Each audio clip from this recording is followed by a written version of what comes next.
ज्ञानतिमिरन्दस्य ज्ञानाञ्जनशलाकया चक्षुरुन्मिलितं येन तस्मै श्रीगुरुवे नमः। श्रीचैतन्यमनोभीष्टं स्थापितं येन भूतले स्वयं रूप कदा मह्यं ददाति स्वपदान्तिकं। वन्देऽहं श्रीगुरो श्रीयुतापदकमलं श्रीगुरुं वैष्णवांश्च श्रीरूपं साग्रजातं सहगना रघुनाथान्वितं तं सजीवं साद्वैतं सावधूतं परिजनसहितं कृष्णचैतन्यदेवं श्रीराधा कृष्णपादं सहगना ललिता श्रीविशाखान्वितांश्च हे कृष्ण करुणा सिन्धु दीनबन्धो जगत्पते गोपेश गोपिकान्त राधाकान्त नमोस्तुते। सप्तकाञ्चन गौराङ्गी राधे वृन्दावनेश्वरी वृषभानुसुते देवी प्रणमामि हरिप्रिये। वाञ्छाकल्पतरुभ्यश्च कृपासिन्धुभ्येव च पतितानां पावनेभ्यो वैष्णवेभ्यो नमो नमः।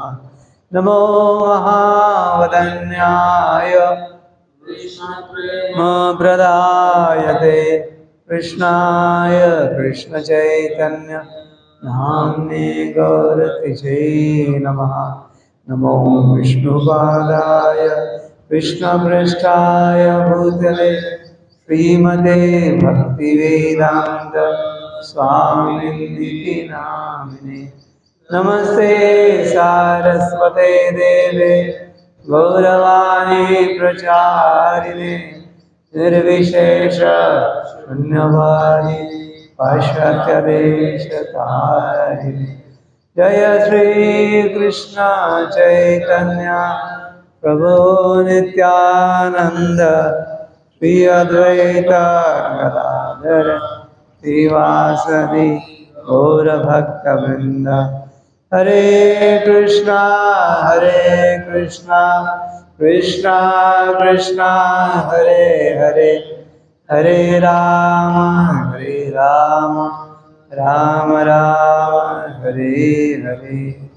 कथञ्चन स्मृति यस्मिन् दुष्करं सुकरं भवेत् विस्मृते विवृतं स्यात् चैतन्यनमामितम्। भक्तिसिद्धान्तशिष्याय भक्तिवेदान्तनामिने प्रसन्नाय प्रसन्नात्मा प्रभुपादाय नमो नमः।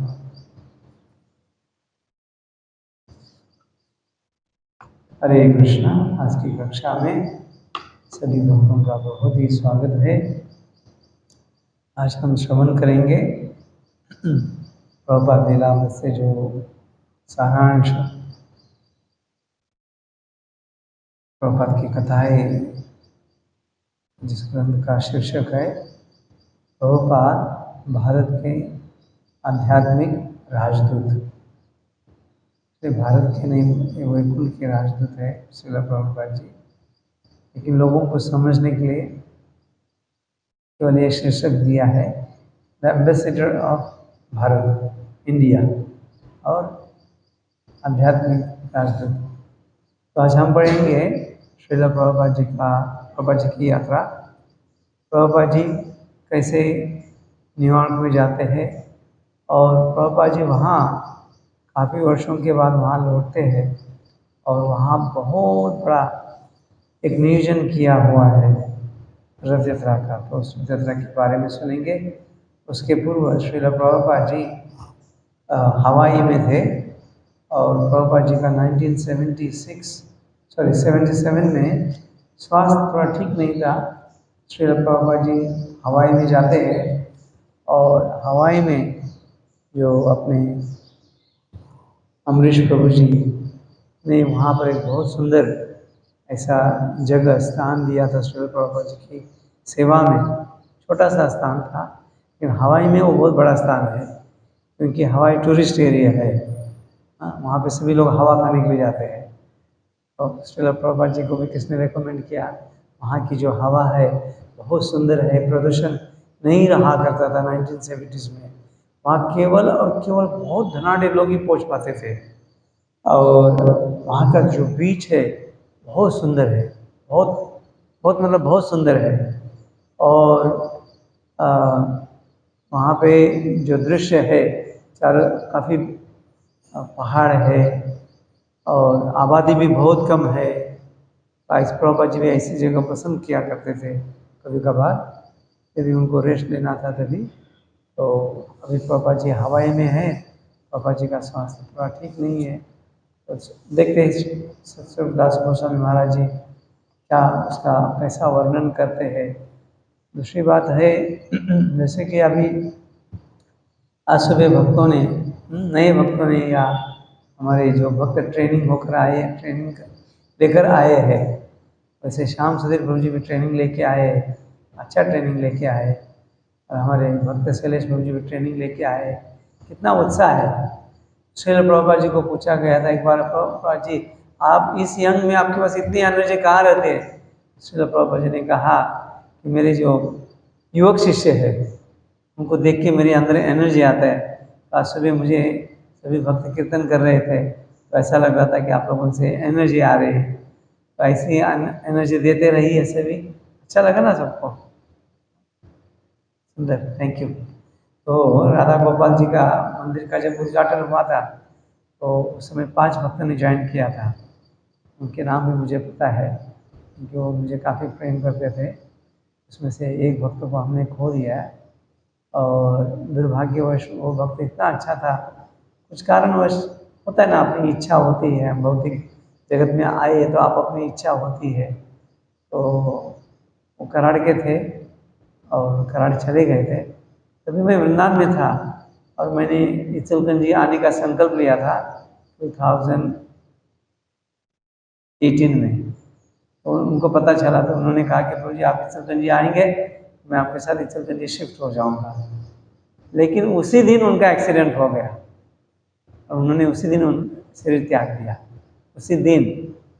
तो जन्माष्टमी का दिन था, जन्माष्टमी के लिए कुछ तैयारी कर रहे थे। ठीक है, श्रील प्रभुपाद की जय, प्रभुपाद भक्त वृंद की जय। श्रील प्रभुपाद जी ने अपनी यात्राओं में मानव समाज में व्याप्त पतन, यौनाचार की छूट, मादक द्रव्यों के सेवन की आधुनिकतम प्रवृत्ति तथा पशु हत्या के अपराध एवं मांसाहार को देखा था। श्रीमद् भगवद गीता के एक तात्पर्य में नाभिकीय नरसंहार की चेतावनी का विशेष उल्लेख करते हैं। तो श्रील प्रभुपाद जी जहाँ पर भी जाते थे निर्डर होके, मतलब कोई भय नहीं रहते, फियरलेसली श्रील प्रभुपाद जी क्या करते थे, जो मांसाहार हो रहा है, जो व्यभिचार हो रहा है, इसकी कड़ी निंदा करते थे। प्रभुपाद जी से डरते नहीं थे इसको बोलने के लिए लोगों को। जो शास्त्र के प्रचारक रहते इनका अपना वैयक्तिक कोई स्वार्थ नहीं रहता है, वो शास्त्र को यथारूप प्रकट करते हैं। नाभिक मतलब क्या था? मेरे ख्याल से मिसाइल, हाँ मिसाइल का उस समय इन्वेंशन हो रहा था। ऐसे लोग विश्व के शत्रु माने जाते हैं क्योंकि अंततोगत्वा वे कुछ न कुछ ऐसी वस्तु की खोज करेंगे जिससे सबों का विनाश होगा। साधु ऋषि मुनि किसकी खोज करते हैं? जीवों का कल्याण होगा। लेकिन आधुनिक युग में हम देखते हैं ये लोग ऐसी खोज करते हैं जिससे कि जीव भगवान से और दूर हो जाएगा। अप्रत्यक्ष ये श्लोक नाभिकीय आयुधों के विष्कार की संभावना व्यक्त करता है, जिसके लिए आज का संसार गर्व अनुभव करता है। हम गर्व अनुभव करते हैं, हमने ये मिसाल बनाई, वो मिसाल बनाई, लेकिन साधु पुरुष उसकी निंदा करते हैं क्योंकि अल्टीमेटली ये किसको ना किसको पीड़ा देने वाला है। तो रशिया का युद्ध हो रहा है, यूक्रेन का युद्ध हो रहा है, और कहाँ का हो रहा है? इज़राइल और अनेक जगह हो रहा है। तो इसमें बहुत सारे जो मासूम लोग होते हैं वो भी इसमें मर जाते हैं। और जब मिसाइल गिरते हैं तो वहाँ पर अनेक वर्ष कुछ खेती नहीं की जा सकती है, क्योंकि जो उसका केमिकल का जो प्रभाव रहता है धरती माँ को, धरती माँ से उसमें कुछ बीज बोने से उसमें से कुछ नहीं आता है। किसी भी क्षण युद्ध छिड़ सकता है, प्रभुपाद जी बोले। लेकिन हमारे समय ये युद्ध छिड़ गया है और ये परमाणु हथियार विनाश ला सकते हैं। ऐसी वस्तुएं केवल विश्व का विनाश के उद्देश्य से ही निर्मित किया जाता है और ये उसी की और संकेत है। ईश्वर विहीनता के कारण मानव समाज में ऐसे हथियारों की खोज की जाती है वे विश्व की शांति तथा समृद्धि के लिए नहीं है। प्रभुपाद द्वारा व्यक्त आलोचनाएं सशक्त एवं प्रामाणिक थी और किसी आलसी आचार्य के अनुरूप नहीं थी। तो आलसी आचार्य क्या कहेगा, भाई आप लोग जो कर रहे हैं करिए, कोई बात नहीं, मुझे आके मिलते रहिए, जो अच्छा लगता है उसको करिए और मैं जी केवल दक्षिणा देते रहिए। प्रभुपाद जी का वो उद्देश्य नहीं था। उनकी समझौता न करने की प्रकृति प्रभावशाली थी। प्रभुपाद जी उसको कॉम्प्रोमाइज नहीं करते थे, उससे कोई भी किसी भी प्रकार का समझौता नहीं करते थे। वे ऐसे भीरू विद्वान न थे जो किसी दुर्जय या ऐतिहासिक संदर्भ का उल्लेख करते, फिर भी उनकी कृतियों के मूल में अनुनय विनय का स्वर था जो सीधे हृदय को छू लेता था। तो प्रभुपाद जी जो भी बात बोलते थे, चाहे सुनने में थोड़ी कठोर लगती थी, क्योंकि वह सत्य थी, तो क्या होता था, लोगों के हृदय को छू लेता था। हाँ भाई, हम कहीं तो गलती कर रहे हैं। कृष्ण के दासानुदास के रूप में उन्होंने हर एक से कृष्ण भावनामृत अपनाने का अनुरोध किया। वो प्रेरित क्या करते थे, we are heart and parcel of Krishna. Prabhupada ji statement को बार बार दोहराते थे और अनुरोध करते थे कि आप क्या करिए, भगवान जो सच्चिदानंद है उनके साथ अपना संबंध स्थापित करके उनकी सेवा करिए। जिस प्रकार पश्चिम के देशों में प्रचार के लिए वृंदावन के राधा दामोदर मंदिर में पहले अपना लेख छोड़ चुके थे, उसी तरह प्रचार के लिए उन्होंने हवाई स्थित अपने लेखन का एकांतवास छोड़ दिया। तो प्रभुपाद जी हवाई में कंफर्टेबल थे, लेखन भी कर रहे थे, शिष्य लोग आके मिल भी रहे थे, प्रभुपाद जी के स्वास्थ्य में सुधार भी हो रहा था। लेकिन प्रभुपाद जी ने कहा कि ये कार्य करने से नहीं चलेगा, ये कृष्ण नाम का प्रचार, महाप्रभु का प्रचार करना है, तो मुझे हवाई छोड़ना होगा। क्योंकि हवाई में लोक संख्या कम थी, जैसे कि मैंने आपको पहले बताया, वहाँ ज़्यादा भीड़ नहीं थी और जो भी आते थे किसके लिए आते थे, सर्फिंग करने के लिए आते थे और क्या करते थे, सफरिंग करते थे। तो प्रभुपाद जी ने पहले भी राधा दामोदर मंदिर को छोड़ा था, किसके लिए, अपने गुरु की वाणी को सत्य करने के लिए, उनके आदेशों का पालन करने के लिए। अभी बोले कि मैं हवाई भी छोड़ूंगा, कुछ भी हो, वे जहाँ भी जाते लिखते रहने के लिए तैयार रहते। उन्होंने हमेशा ही योजना बनाई थी कि वे हवाई में 1 माह ही रहेंगे, स्थायी रूप से नहीं। 1 मास के लिए रहने के लिए कहा था, वो कालावधि समापन हो गई थी। उनके शिष्यों की शक्ति तथा प्रेरणा प्राप्त करने के लिए उनकी आवश्यकता थी और जब तक उनमें साहस रही वही उनका लक्ष्य था। तो केवल और केवल हवाई के जो भक्तों को प्रेरणा देने के लिए और जो लीडर्स लोग आते थे प्रभुपाद जी को मिलने के लिए, उनका पोषण करने के लिए श्रील प्रभुपाद जी हवाई में ठहरे थे। प्रभुपाद ने सर्वप्रथम अपना लॉस एंजलिस केंद्र देखना चाहा। हवाई से लॉस एंजलिस फर्स्ट स्टॉप आता है, तो वो देखना चाहते थे, जो अब भक्तों का एक विशाल समुदाय बन चुका था। अनेक भक्त थे वहाँ पे। उन्होंने उसका नवीन मंदिर कक्ष, संगमर से बनी उसकी मेहराबे तथा दिव्य चित्रों से युक्त गैलरी देखी और रुक्मिणी द्वारकाधीश अर्च विग्रह की भव्य पूजा देखी। उन्होंने कृष्ण भावनामृत के आधुनिकतम तकनीकी संप्रयोग को गोल्डन अवतार रिकॉर्डिंग स्टूडियो में तथा फेट संग्रहालय में देखा, जहां भगवद गीता के उपदेशों के चित्रांकन में मल्टीमीडिया डायोरामा का उपयोग किया गया था। वे अपने बगीचे में बैठ जाते और कृष्ण पुस्तक सुनते तथा डॉक्टर स्वरूप दामोदर के साथ, परम पूज्य स्वरूप दामोदर महाराज के साथ वैज्ञानिक सिद्धांतों की व्याख्या करते हुए वेनिस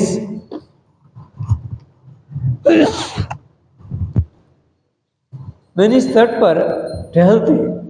वे पुस्तक वितरण की पहले से बड़ी हुई लहरों को और बढ़ाते। एक दिन कार में बैठे हुए उन्होंने कहा, मेरी पुस्तकें अगले 10,000 वर्षों तक मानव समाज के लिए विधि पुस्तकें बनी रहेंगी। यहाँ पर वर्णन आता है कैसे श्रील प्रभुपाद जी लॉस एंजलिस में प्रवेश करते हैं और वहाँ पर बहुत बड़ा मंदिर बनाया हुआ है। उस समय के लिए बड़ा मंदिर है, शायद इस हॉल से मेरे ख्याल से 2 times मोर लॉस एंजलिस का मंदिर है। ऊपर में उन्होंने सुंदर ऐसा बालकनी बनाई है, तो उसी को कॉपी करके मैं यहाँ पर भी बालकनी बनाना चाहता था, लेकिन कुछ कारणवश नहीं हो पाया। शायद राधा श्याम चंद्र जी को अलग से कुछ हॉल चाहिए। तो वहाँ पर बहुत सारे भक्त रहते थे और उस समय जो ग्रंथ वितरण था टॉप पिक में था और प्रभुपाद जी उसको और भी ऊंचे स्तर पे लेके जाना चाहते थे। श्रील प्रभुपाद जी जब लॉस एंजलिस में रहते थे, वेनिस बीच करके एक बीच है, बहुत अच्छा बीच है, तो वहाँ पर अपने शिष्यों के साथ मॉर्निंग वॉक के लिए जाते थे। तो एक बार कार में बैठे थे श्रील प्रभुपाद जी और कह रहे थे कि मेरे जो ग्रंथ है 10,000 साल तक सभी को मार्गदर्शन करे। तो लॉस एंजलिस जो मंदिर है वहाँ पर बहुत सारे गृहस्थ आसपास में रहते हैं और वहाँ पर ब्रह्मचारी लोग क्या करते हैं, मॉर्निंग प्रोग्राम और everyday they are out food session.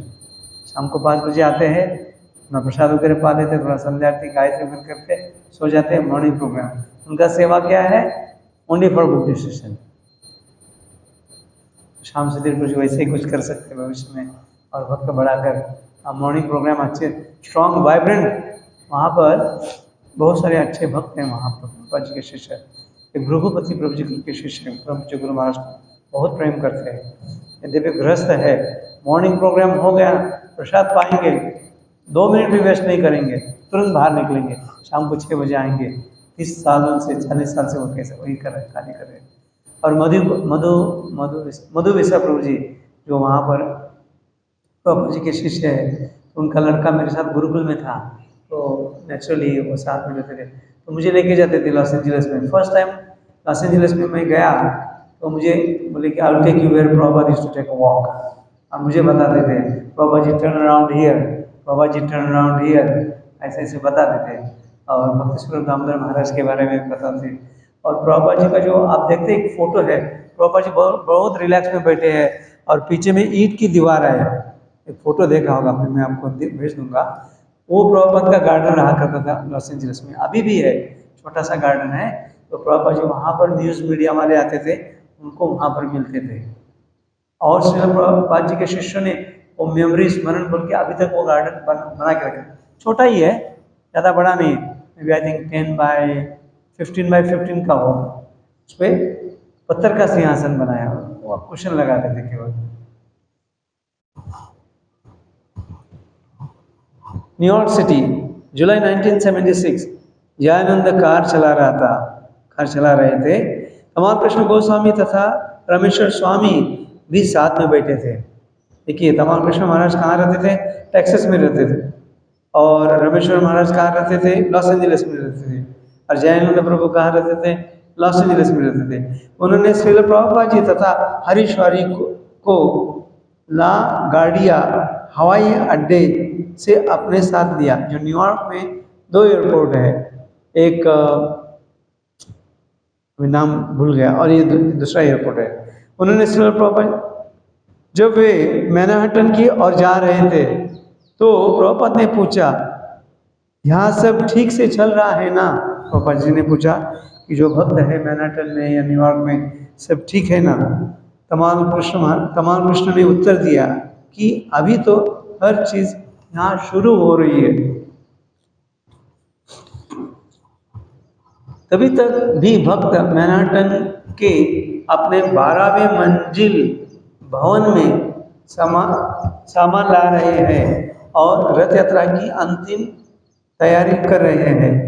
अब देखेंगे कि अभी सारा कार्य चल रहा है। तो अभी यहाँ पर शिफ्टिंग हुए है सभी भक्त लॉस एंजलिस में। तो प्रभुपाद जी ने पूछा सब कैसे है? तो तमाल कृष्ण महाराज जी ने कहा कि अभी सब तैयारी चल रही है। 12वें मंजिल मैनहट्टन में सबसे जो बिजी एरिया है, वहाँ एम्पायर बिल्डिंग भी वहाँ से दिखती थी। वहाँ पर प्रभुपाद जी के शिष्य ने 12वें मंजिल में पूरा फ्लोर लिया था इस्कॉन के लिए। श्री प्रभुपाद जी ने कहा, हाँ ठीक से प्रबंध करना। प्रभुपाद जी सचेत कर रहे, कृष्ण हमें सब कुछ प्रदान कर रहे हैं, कोई अभाव नहीं है।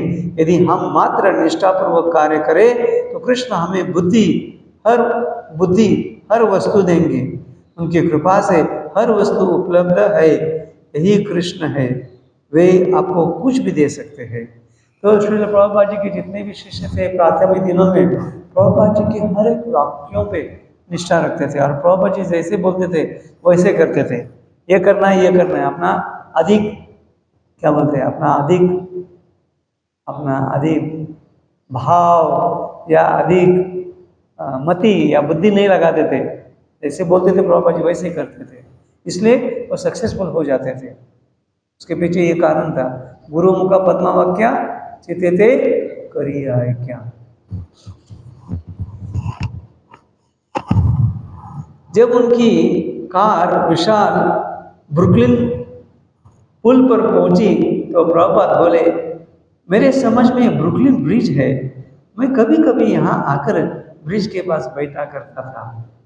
श्रील प्रभुपाद जी को वो दिन याद आ रहे जब श्रील प्रभुपाद जी एकांत में थे। तो प्रभुपाद जी देखिए कितने, अमेरिका में लॉस एंजलिस में न्यूयॉर्क में काफ़ी ब्रिजेस है, बड़े बड़े ब्रिज है, रोप ब्रिजेस है। जैसे कि हवाई में एक ही ब्रिज है लोहे का, उसको लोग पहले 1970s और 80s में इंडिया में लोग देखने जाते थे, लेकिन न्यूयॉर्क में जाएंगे तो इतने सारे ब्रिज है, बहुत सारे ब्रिज है। तो प्रभुपाद जी का ब्रुकलिन ब्रिज है ना।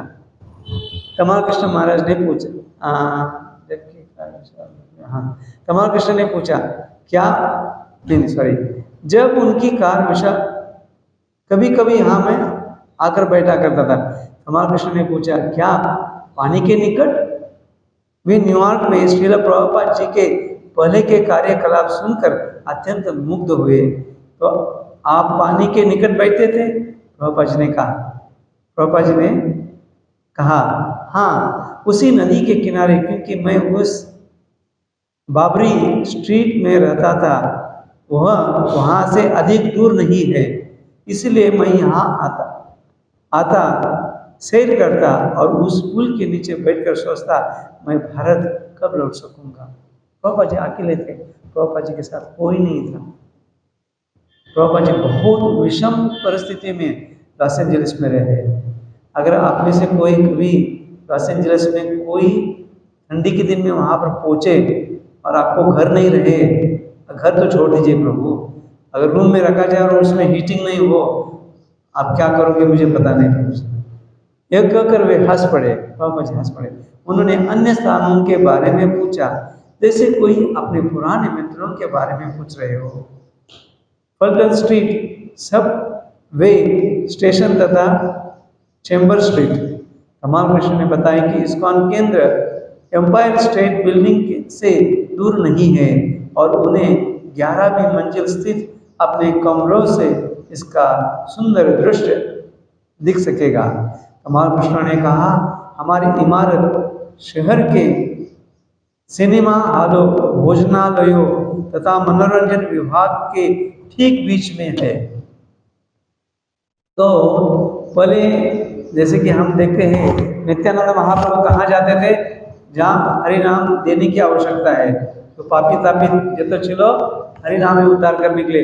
तो प्रभुपाद जी का और प्रभुपाद जी के शिष्यों का वही भाव था। ज़्यादा सिनेमा है, ज़्यादा रेस्टोरेंट, ज़्यादा लोग जहाँ आएंगे उनको ज़्यादा रीच आउट कर पाएंगे। लंदन में जो मंदिर है सोवर स्ट्रीट, 9-10 सोवर स्ट्रीट में सबसे डेंस एरिया ऑक्सफोर्ड स्ट्रीट पर है, सबसे ज़्यादा हरी बोल वहाँ पर होता है और भक्त लोग सबसे ज़्यादा बुद्धिस्ट वहीं पर करते हैं। प्रभुपाद ने कहा न्यूयॉर्क में मुझे अच्छा लगता है क्योंकि पहले मैं यहीं आया था। हम कोई जगह पे रहते कुछ साल, वहाँ पर जाते तो अच्छा लगता है, अरे मैं इधर था, फिर बोलते अरे प्रभु जी ये मंदिर हमने इधर भी ईंट उठाई, क्या क्या किया, याद रहता है। तो हम कोई भी चीज़ बनती है, हम कितना वहाँ पर धन देते हैं, हम स्मरण रह सकता है नहीं रह सकता है।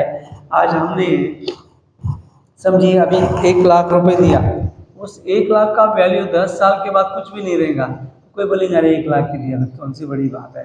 अभी पहले के ज़माने में किसी ने 10,000 रुपये दिए तो बहुत बड़ी बात रहती थी। लेकिन अगर हम कहेंगे हमने यहाँ पर ईंट उठाई है, बालू उठाई है, साफ सफाई किए हैं, हाँ, या लेबर का काम, वो कनेक्शन, अरे ब्रो अब इतने बड़े हैं, अब इतने पुराने वक्त है, वास्तव में आप थे इधर।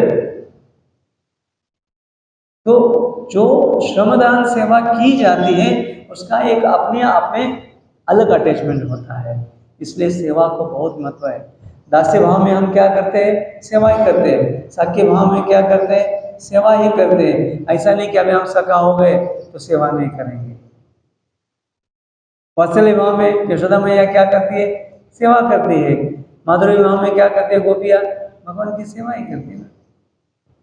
उल्टा वो गाय को गौ को क्या बोलती है, गाय माता बोलती है ना हम लोग, लेकिन गोपियाँ क्या बोल रहे, पशु बोल रहे हो।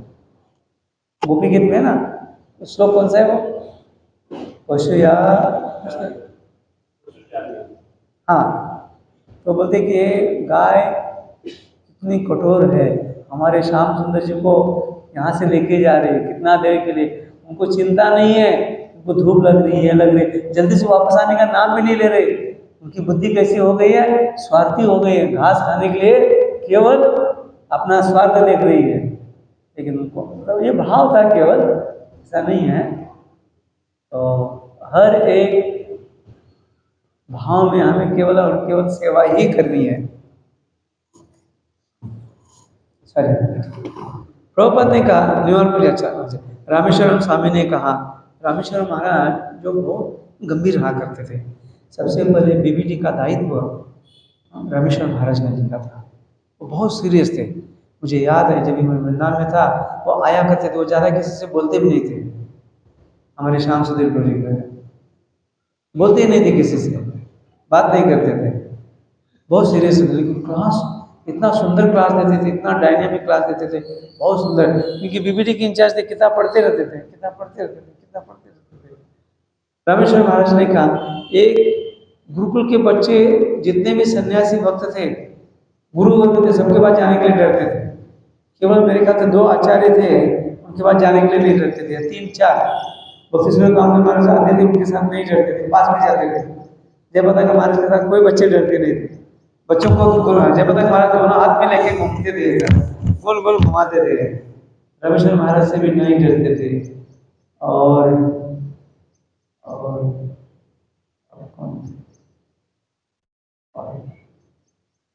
और याद नहीं, ठीक है। रामेश्वर महाराज ने कहा, आज प्रातः कमाल कृष्ण महाराज ने कक्षा दी, वे बता रहे थे कि हम इस शहर में सौभाग्य को नहीं समझ, इस शहर के सौभाग्य को नहीं समझ सकते कि इस शहर में अब आए हैं। प्रभुपाद ने कहा, हाँ, जब मैंने विदेश जाने का निश्चय किया तो यह कभी नहीं सोचा था कि लंदन जाऊंगा, मैं यहीं आने का सोचा। सामान्यतः लोग लंदन जाते हैं, किंतु मैंने सोचा कि नहीं, मैं न्यूयॉर्क जाऊंगा। कुमार कृष्ण ने टीका की, अत्यंत प्रगतिशील।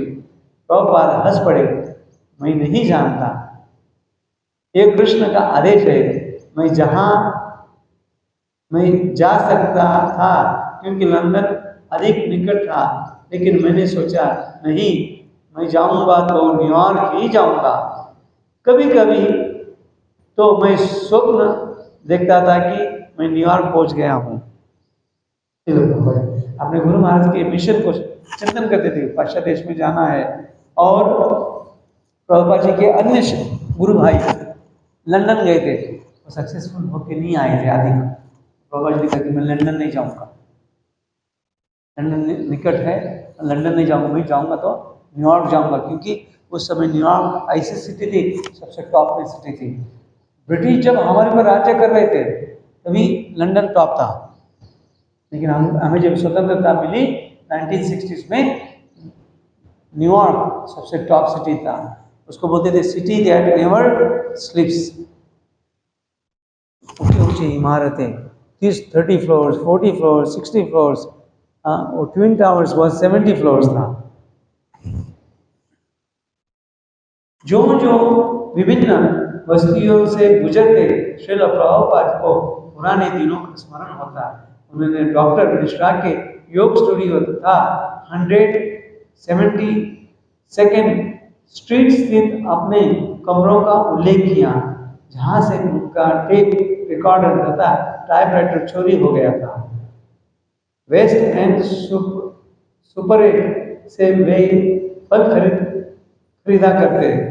खिड़की के बाहर झांकते हुए प्रभुपाद बोले, कभी कभी मेरे विचार में मैं इधर ही आता था, यहाँ कभी कभी मैं 2nd एवेन्यू में चलता रहता था।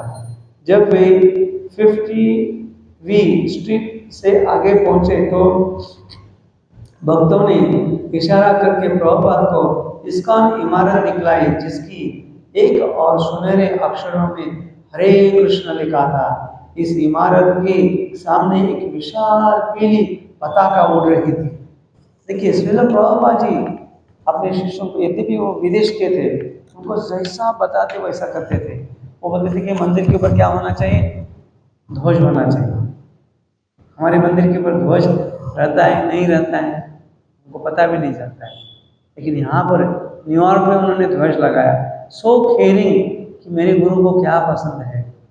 और तमाल कृष्ण महाराज बता रहे कि ये जो न्यूयॉर्क है बहुत क्या है, भाग्यशाली है, और हम भी बहुत भाग्यशाली है कि श्रील प्रभुपाद जी यहाँ आए। तो गुरु महाराज यहाँ पर कितनी बार आए, अनेक बार आके गए ना। तो हम भी भाग्यशाली हैं कि ऐसे स्थान पर रहते हैं जहाँ गुरु महाराज आए। तो ऐसे स्थान को हमें कैसे रखना है, साफ सुथरा रखना है, उसका ध्यान देना है।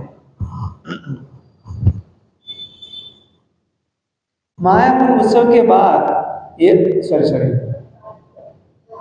हरे कृष्ण लिखा हुआ था, फुटपाथ की और बड़ी हुई थी। प्रभुपाद की कार देखकर सैकड़ों भक्त द्वार पर स्वागत के लिए वहां आए और उनके नाम का उच्चारण करने लगे, श्रील प्रभुपाद की।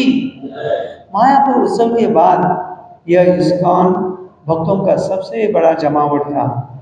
अनेक भक्त सुदूर स्थानों से प्रभुपाद से भेंट करने आए थे। तो त्रिलोचन प्रभु जी बताते थे मुझे, जब भी अमेरिका के भक्तों को पता चलता था प्रभुपाद जी न्यूयॉर्क आने वाले हैं, या प्रभुपाद जी लॉस एंजलिस में, अमेरिका के जहाँ जहाँ के भक्त है, बॉस्टन के हो, न्यूयॉर्क के हो, डैलस के हो, यूटा के हो, सब अपनी गाड़ी लेकर ड्राइविंग करते थे। और ड्राइविंग मतलब ऐसा कोई आसान ड्राइविंग नहीं था। 2000 किलोमीटर्स, 3000 किलोमीटर्स, 4000 किलोमीटर्स ड्राइविंग करते, जहाँ प्रभुपाद जी पहुँचने वाले हैं, कब पहुँचने वाले हैं, शाम को उस समय से पहले पहुँच जाते। प्रभुपाद जी को मिलने के लिए कितनी आतुरता रहती थी उनकी, कितना प्रेम होगा प्रभुपाद जी के प्रति।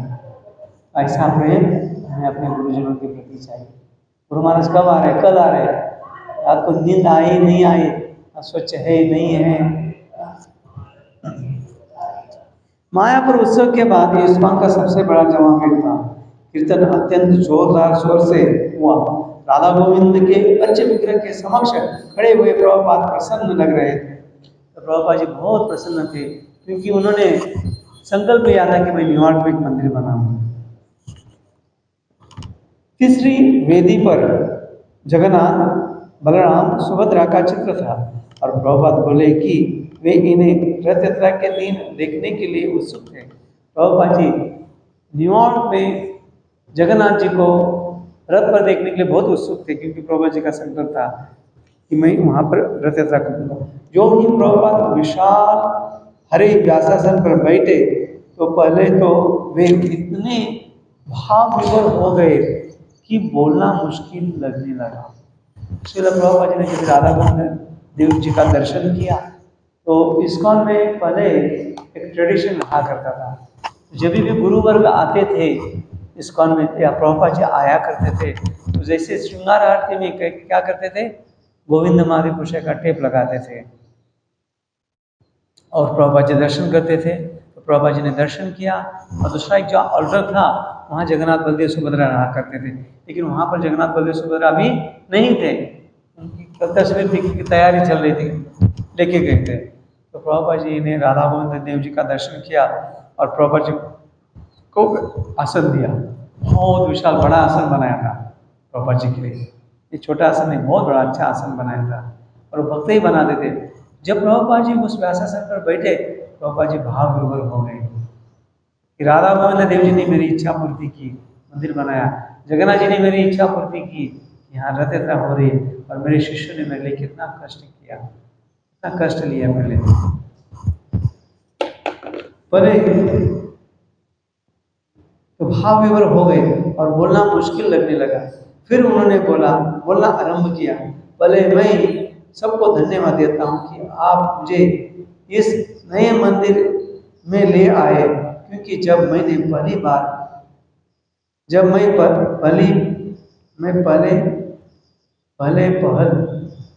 ठीक नहीं है आया था तो मेरी इच्छा थी कि यहाँ न्यूयॉर्क में मंदिर बनाऊं और मैं अवसर की तलाश में रहता था। उन्होंने अपने निस्सहाय प्रयासों का उल्लेख किया कि वे किस तरह मैनहट्टन न्यूयॉर्क में सबसे टॉप रिच एरिया है और बिजनेस सेंटर है, 1 स्क्वायर फीट जगह भी नहीं मिलती वहाँ पर, और जितने जितने बड़े बड़े लोग हैं जैसे कि अलग अलग देश के फिल्म स्टार या सेलिब्रिटीज मैनहट्टन में पहले शॉपिंग करने जाते थे, वहाँ बड़े बड़े मॉल्स भी हैं। उन्होंने अपने निस्सहाय प्रयासों का उल्लेख किया कि वे किस तरह मैनहट्टन के 25 बाय 100 फुट का भूखंडन खरीदना चाहते थे, किंतु उन्होंने धन नहीं प्राप्त हो सका। पापा जी जान लगा के वहाँ जमीन खरीद करने का प्रयास कर रहे थे, 25 बाय 100 वेरी स्मॉल प्लॉट, लेकिन उनके पास किसी भी प्रकार का धन नहीं था। उन्होंने कहा मेरे पास कोई स्थान न था, मंदिर की बात तो दूर रही, लेकिन देखिए प्रभुपाद जी के विचार कितने विशाल है, जगह नहीं है, पैसा नहीं है, लेकिन मैं मंदिर बनाऊंगा, शिष्य नहीं है लेकिन मैं रथ यात्रा करूंगा, कितने विशाल विचार। तो हमारे जो विचार हैं वो क्या होने चाहिए, बड़े होने चाहिए और प्रयास अति होना चाहिए और भगवान उसको पूरा करेंगे। लेकिन विचार कैसे होने चाहिए, भगवान की सेवा के अनुरूप, भगवान की सेवा के अनुकूल होना चाहिए। अतः उस दशा में मैं भारत वापस जाने का सोच रहा था। पापा जी को यश नहीं प्राप्त हो रहा था साल भर, तो पापा जी बार बार भारत जाने का सोचते थे। लगभग प्रति सप्ताह मैं शिपिंग कंपनी जाया करता था। उस प्रकार ये एक लंबा इतिहास है। पापा जी बोले बहुत लंबा इतिहास है, मैं नहीं बता पाऊंगा आपको। और मैं सर्वप्रथम यहाँ न्यूयॉर्क में एक मंदिर आरंभ करने का संकल्प लेकर आया था, किंतु आज से 10 वर्ष पूर्व 1965 में ऐसा संभव न था। फिर श्री कृष्ण की कृपा से तथा मेरे गुरु महाराज के अनुग्रह से आज आपको ये स्थान प्राप्त हो गया। अतः मैं आप लोगों को इस मंदिर का गठन करने के लिए धन्यवाद देता हूँ। तो प्रभुपाद जी की इच्छा पूर्ति हुई, तो श्रील प्रभुपाद जी उसका श्रेय किसको दे रहे, अपने गुरु महाराज को दे रहे हैं और अपने शिष्यों को दे रहे हैं। तो ये जो राधा श्याम सुंदर जी का मंदिर बन रहा है, इसका श्रेय किसको जाता है, प्रभुपाद जी को जाता है, हमारे गुरु महाराज को जाता है। उनकी प्रेरणा से, उनके आशीर्वाद से ये संभव हो पा रहा है। हम तो केवल हाथ पैर हिला रहे हैं, इसका अधिक प्रयास हमको नहीं जाएगा। तो श्रील प्रभुपाद की जय। अगला जो ये है बहुत सुंदर है, तो समझ मिलेगा कुछ भी पढ़ेंगे।